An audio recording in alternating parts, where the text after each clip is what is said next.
আলহামদুলিল্লাহ, এটা আমাদের প্রিয় নবী হজরত মুহাম্মদ রাসূলুল্লাহ সাল্লাল্লাহু আলাইহি সাল্লামের বাড়ির পিছনে একটি পাহাড় আছে। আলহামদুলিল্লাহ, এরপরে আসতেছে বর্তমান যে আমাদের সৌদি আরবের যে বাদশার বাড়ি। আলহামদুলিল্লাহ, এরপরে আসতেছে আবু জাহলের বাড়ি, অর্থাৎ মানুষ প্রস্রাব পায়খানা যে বাড়িটা বেশি বেশি করে আর কি, পায়খানা না ধরলেও করে। আমি নিজেও প্রস্রাব আসেনি, তারপর একটু অনেক কষ্ট করে প্রস্রাব করেছি।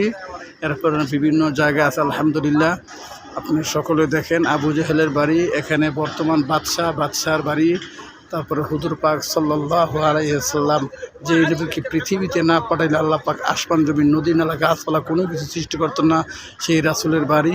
আলহামদুলিল্লাহ, আমি এখানে এসেছি, আমার বড় আশা ছিল, আল্লাহ পাক কবুল করেছে। যারা যারা নিয়ত করেছে আল্লাহ পাক সকলে নিয়ত পূর্ণ করুক, যারা যারা দোয়া চেয়েছে আল্লাহ পাক সকলে দোয়া কবুল করুক। আমার বন্ধু মনির, সেও আলহামদুলিল্লাহ দোয়া চেয়েছে। যারা যারা দোয়া চায়নি তাদেরকে কবুল করুক। যারা যারা যেই ধরনের ব্যবসা করে সকল ব্যবসার প্রতি যে হালাল ব্যবসা, ওই ব্যবসার প্রতি খাস রহমত বরকত নাসিল করুক। আমিন।